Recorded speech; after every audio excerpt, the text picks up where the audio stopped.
About to get underway. Well, here we go. There's the champion. Dan Gable hasn't lost in high school or college. He's a senior, 21 years old, against Larry Owings, who's a sophomore from Hubbard, Oregon. He's lost one bout this year, 133, and lost one. They're going to come out after each other. They're not going to wait around. It doesn't look like they're going to feel each other out like they might have. Gable dropped in. Owings countered him. Underarm spin by Owings. Almost. Beautiful move by Larry Owings. Now here comes Gable in. On the leg. Takedown for Gable. 2-0 lead. That's Owings on the bottom. Gable with a white headgear, and as predicted, Gable's out ahead. He hasn't lost, as I mentioned, in high school or college. Really working on Larry Owings. They're starting out so strongly. Can they keep up this pace, you think? We'll just have to wait and see, but Gable is real good on top. Ooh, Owings out. No. Didn't make it. He almost got pinned there. He was on his back just for an instant, but not enough. Not enough for a point. Look at that Owings go. He's up for one. And now it's 2-1 the score. Dan Gable with a white headgear on top.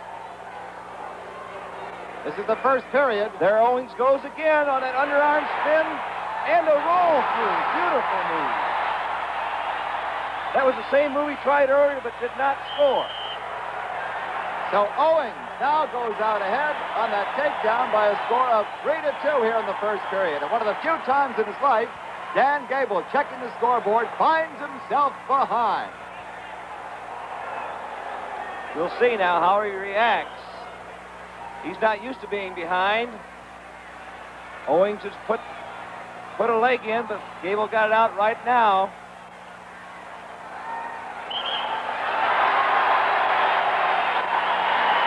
Gable checking the time once again. Few moments left here in the first 2-minute period. Calls for timeout to tie his shoes. Of course, Bud, now, when they go off the edge, they'll come back to the center and start again, just as they did before. The mat is 32 feet in diameter. Looks like Gable's getting out of there, up over top, but Owings stays with him. Now, Gable seems to be going off the mat all the time. Why? He's a very offensive wrestler. I don't know, Bud. I'm not used to... I've seen Dan Gable wrestle over 20 bouts, and, of course, I've never seen him go off the mat before. Well, would the referee begin to warn him about that or not? Well, of course, if you do it very often, they can call you for going off. And there's the end of the first period, with Owings on top of Dan Gable by a score of 3-2. You see Pascal Perry flip the coin, and Dan Gable has received his choice, and he chooses top. He wants to break this Owings kid down and try and turn him, put him on his back.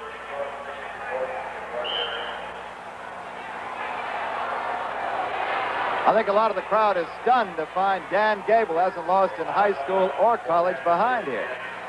Yeah, I believe they are. They don't know quite what to think right now. Of course, it's a close match. Oh, a streak by Owings to make it 4-2 now. Owings ahead. And he's right back in, Bud. On a takedown.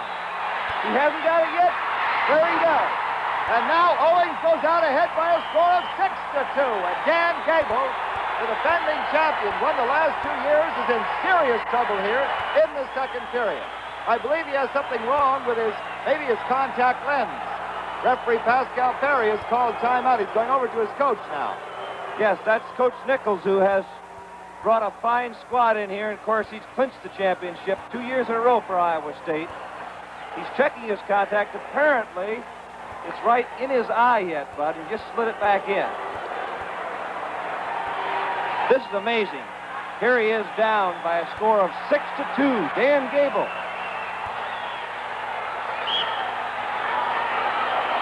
Now Owings goes for that far cradle. He's got his hands locked. He could possibly turn him with this hold. And Gable looks like he's trying to go off the mat again. Well, he may just... He's got him controlled. Look at that, Owings. Put it on.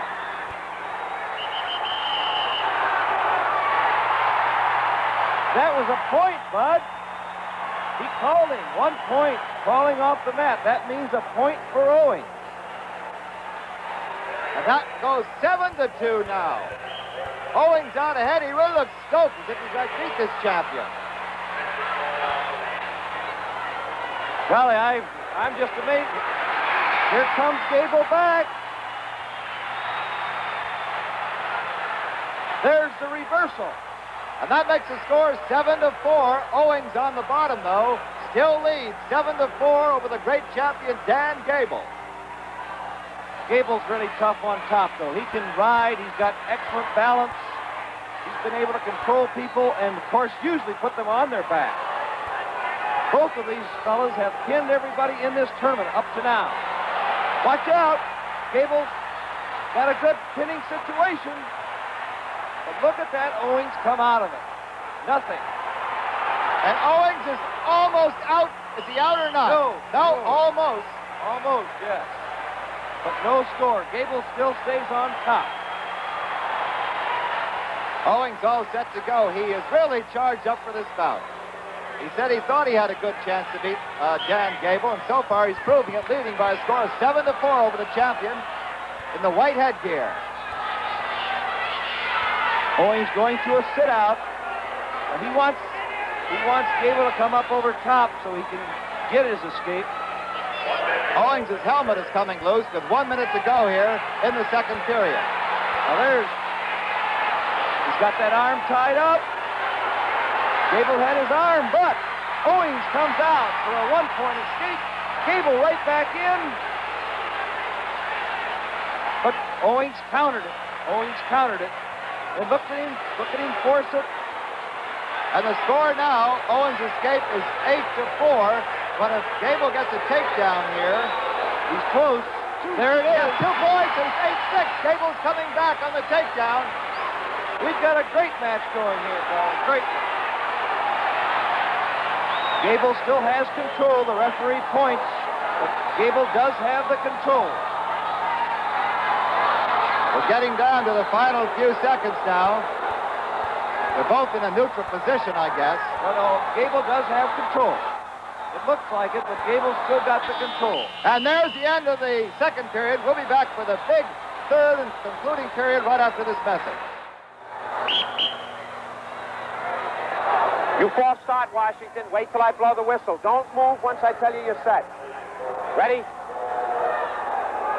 And the big crowd here of around 9,000 is stunned as Dan Gable, undefeated in high school and college, is losing to the sophomore from University of Washington, Larry Owings. And Dan Gable on top. We're trying to get on top. He's trying to get on top. And I believe he's going to make it now. Owings had that cradle on, but lost it. He was trying to turn him, but actually got reversed. So now the score is 8-8. It's a tie match. Now, riding time can become a factor here. Gable, of course, is excellent on top. He can control his opponents. If he can build up enough riding time, then he can score 1 or 2 points. He must have 1 minute more than Owings for 1 point, 2 minutes more for 2 points. Look at him work on that arm. This is what we call he's coming up heavy, riding Owings real strong. Are the champions beginning to control the match? Yes, and of course those first 2 periods, Bud, I think is taking a little gas out of them. They're not moving like they were, although they're still out there battling real well. It's all tied up at 8-all. Owings trying to escape. He can't seem to get anything working for himself underneath now. And Gable is on top, and he is building up riding time. And 1 minute of riding time means 1 point. Yes, he has to have 1 minute more than his opponent, and he can get 2 if he should get 2 minutes more. Looks like Gable's beginning to control the match now. He's the defending champion. There's the riding time. Now we see riding time, and he does have 2 full minutes more. 4 minutes to 1:33. Wait a minute, there's an escape. Owings gets out. Owings leads 9-8, except for the riding time. Yes, in actuality now we must remember that Owings, even though he 9-8 on the scoreboard. He is behind 10-9 because of riding time. It looks like Gable could go ahead now if he can stay on his feet right here to the end of the match. He'll win it. Gable looks a bit tired. Yes, he does. Oh, I got it on the right. He's got him down. The 2-point takedown. And on his back also. Now it's 13-8 for Owings. But Gable came right up, but for an escape. It's 13-9 now. Owings is leading.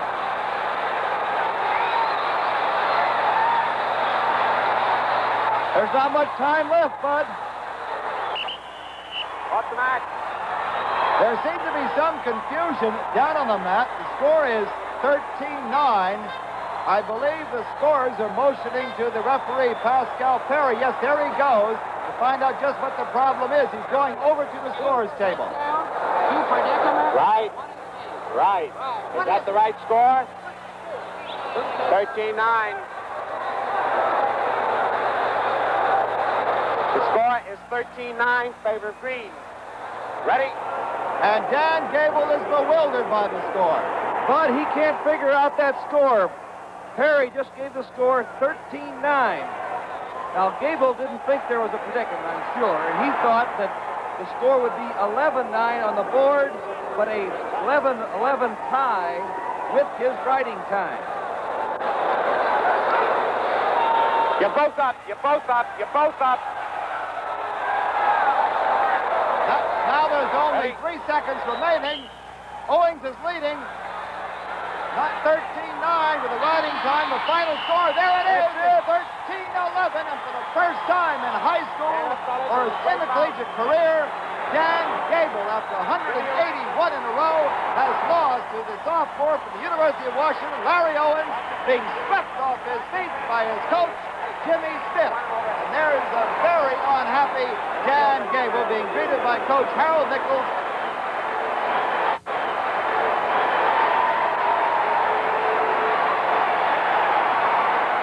Larry Owings, ladies and gentlemen, congratulations. Breaking that streak of Dan Gable. That's the first match he's lost in high school or college. Thank you. Did you have any special strategy or going out or not? Just go after him. That's the only thing I had. I understand that you made this weight just to face Gable. No, not really. It's the weight I should go at. And Gable just happened to be there. Uh-huh. That's all I... Now tell me, you went way out ahead, then he came back. Yeah. Did you change anything there? Were you really out after him? You know you were losing advantage time. Yeah, I know. Well, I figured I could beat him in the third round. Because I thought he was more out of shape than I was. Thanks, Larry. We'll give you a chance to catch your breath as you look at Dan Gable. And we'll return with Larry Owings' analysis of his victorious bout over the previously undefeated Dan Gable in a moment. You know better than I, he'd won 181 in a row as they never lost in high school or college. Did you have any special strategy in this match or not? No special strategy. I was just going to go out there and give it everything I had. And if I won, I won. If I didn't, why, that's the way it goes. Well, some people said perhaps he went too much for a tried to pin you. Do you believe that or not? No, I don't. I believe it was just the opposite. I think if he'd have tried harder to pin me, it'd have been much closer than it was. Now, I tell you, what we'd like to do right now is show you your match, if we could, and why don't you describe exactly what happened? Okay. Here's the final period with the score tied 8-8, but you're 2 minutes behind in riding time, and that's 2 points, so you're really trailing 10-8. I'm in trouble. I'm on the bottom, and he's ahead. It looks like I'm pretty tired here, but the thing is, he's stalling so bad on top that I can't do anything. He's just hanging on, and I'm doing all the work. And so I look up to the ref there, and the ref won't do anything, so I have to go back to work. And he's got a good tight waist on me here. You can see how much the advantage he has on you, time advantage. It's 4 minutes to 1:33. Yeah, I went up fast.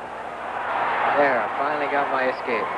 There's a point for you. Now it's 9-8. Yeah, my favorite, but he's ahead on riding time. Now, I got to push him here because I realize that he's getting tired. And I'm not real tired, but I'm awful tired, but I feel I've got more left than he does. You actually sense that in the match? I feel I can't. I keep working. I'm trying for a near cradle here, but I can't quite reach it. Now, there's where I got my 2 points predicament and 2-point takedown. And then he came out of it and got a 1-point escape. So now the score should be 13-9 my favor, but he still has his 2 points riding time. And right here we go out of bounds. I think there's 3 seconds left. I'm really happy. I'm not kidding. Well, you should be, Larry. A tremendous win. And Ken, let's take another look in slow motion at that final bit of action that broke Dan Gable's winning streak. But as Larry says, he's trying to get a cradle here, but he can't make it. So what he does, as Gable comes back up to his feet, he picks that leg and takes it up in the air and puts Gable down for the takedown. As they go down, he covers over. He drives over to the right side and puts Gable right flat on his back for that all-important predicament that won the championship.